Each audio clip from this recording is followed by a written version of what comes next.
Hello, my name's Will Dean. I am the Forest author. Today we're talking about how to manage your expectations.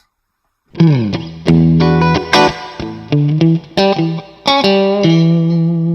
here in the Swedish moose forest. It is mild outside. It is wildly mild. There is no snow on the ground. Soon we're going to get snowdrops coming up. It's very strange. So, expectations. I want to talk about expectations all the way through your writing career. Right at the beginning, when you start to think about being a writer, your expectations are probably going to be, it's going to be difficult to get there. The truth is, it's going to be 10 times harder than your worst nightmares, but it's still worth doing. Is it easy to write your first full-length manuscript? No, it's bloody difficult. There are going to be times, many times, when you do not like your own work, when you think your writing is not good enough. I feel this all of the time. Any writer, I think, probably does. There are times when you write a chapter in your work in progress, and then you suddenly read a chapter by Shirley Jackson. We Have Always Lived in the Castle. Or you read something like this. H is for Hawk by Helen MacDonald. Absolutely fantastic non-fiction book.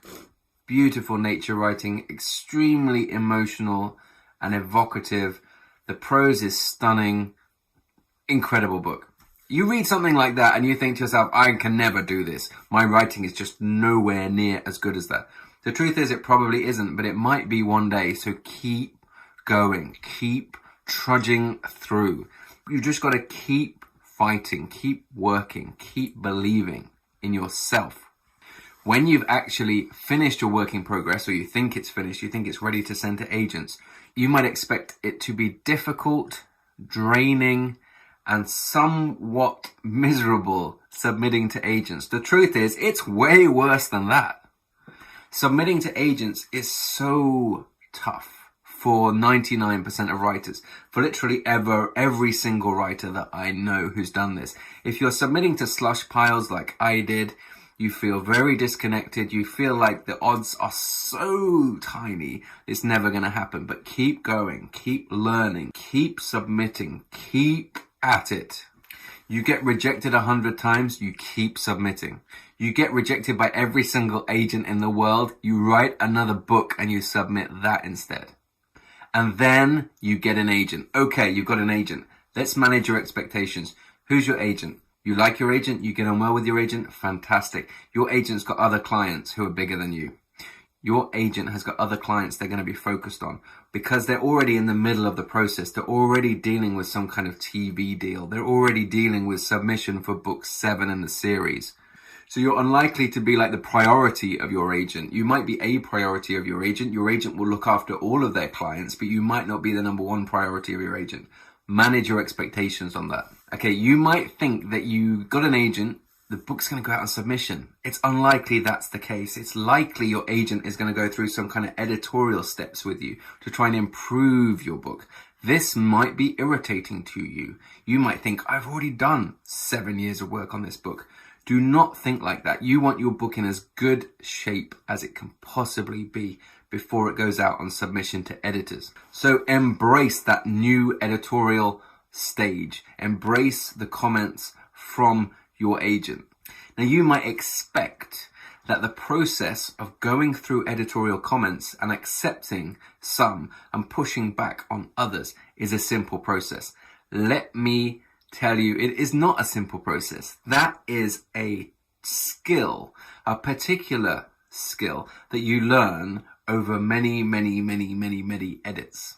I've just gone through a round of edits with my editor at One World for Tuva Moodysson Book 3, Snake River. And it's still an interesting and challenging process to decide which of her comments I should say, actually, you're right, I'm going to agree with that. Which of her comments I'll say, I think you're right that you've identified a problem here, but I disagree with the way that you suggest we fix it. I suggest this instead. Or me say, actually, I like that the way it is because of this reason, so let's keep that, please. And that process of dealing with editorial comments is complicated, and it is a skill that you need to learn.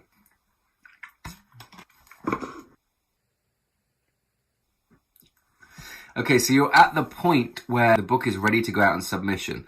Let me manage your expectations. That process can be incredibly stressful. I find it very stressful. It gives you a lot of anxiety. You're worried that nobody will like it. You're worried that some other book just got a 7-figure deal. So I'm not going to tell you it's easy. I'm not going to give you some kind of mind trick to get through it. Apart from, my main suggestion would be, get out of that submission zone and start reading and writing the next thing. Focus on that if you can. It's not easy, to be honest, but try to focus on reading and writing the next thing. Now, it's on submission. You might expect your book to go and sell for a high 6-figure sum with a TV option on the side, because that's what you read about in the bookseller, right? That's what you read about in the newspapers. Let me manage your expectations. Most debuts sell for pretty low numbers, and furthermore, that can be a good thing. My first book deal for Tuva Moodyson 1 and 2, Dark Pines and Red Snow, was small. The good thing about that is I earned out that contract really, really fast. I exceeded all expectations. My advance was small, but I'm earning royalties like very, very soon after the book came out. My second book deal for Tuva Moodyson book 3, 4, 5 was something like 40 times bigger. So be patient. Sometimes you'll get your bigger book deal much further down the road. It'll come eventually. Believe in that. Do not be put off if your initial book deal for your debut is small. Most book deals are small at the beginning, and it can be a good thing. It's nice to exceed expectations. So similar with when you sign with an agent. Let's say you get a book deal in publisher X. You're not going to be their most important author. You might not even be...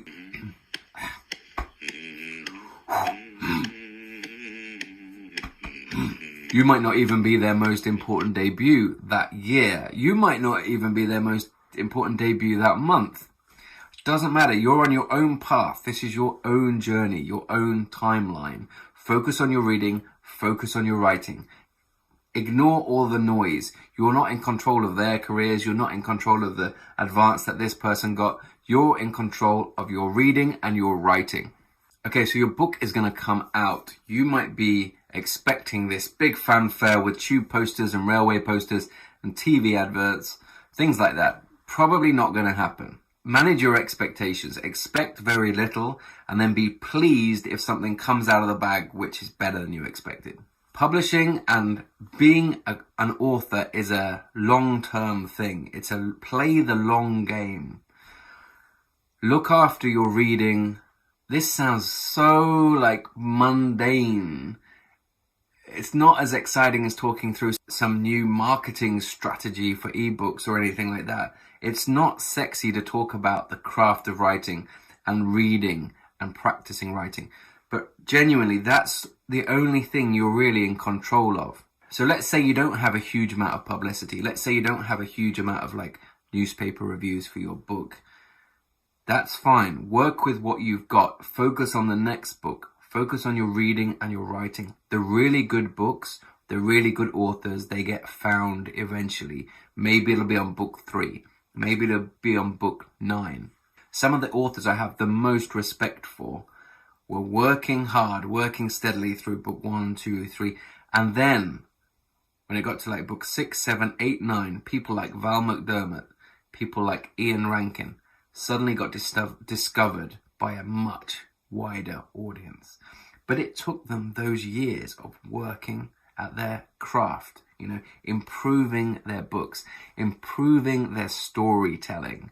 Then, when they got to the point where people discovered them, they were good at what they did. They were really good at what they did. And they were ready to be discovered. So do not expect your first book or your third book to be a huge breakout success. It might be. If it is, congratulations, be happy. But it might come much further down the line, and that's fine. This is a long game. Luckily, most authors are really, really generous, warm people. This is my experience. So if somebody does really well or has a big success with a thing, everybody else will be like, good job, well done. And then if you're having a hard time, everybody else will be like, what can I do to help? Or be supportive in some kind of way. So through a 5, 10, 20, 30, 40-year career, you're going to have lots of ups and downs. You just got to ride that wave and focus, I think, at least, on your reading and your writing. Work on your storytelling. All the other stuff will come in time. Nobody knows when. It might not be anytime soon, but it'll come eventually. You just need to keep working at it. Does that make sense? Did that come across as harsh? Because I don't mean it to be harsh. I'm just saying every creative person is on their own journey, on their own path, on their own timeline. Ignore all the noise. Ignore the naysayers. Focus on your craft. Listen to the people that you trust. Improve your work. Improve your storytelling. And best of luck. Okay, guys, if you enjoyed this video, please like it. Please subscribe. And I will see you in the next one. Bye-bye.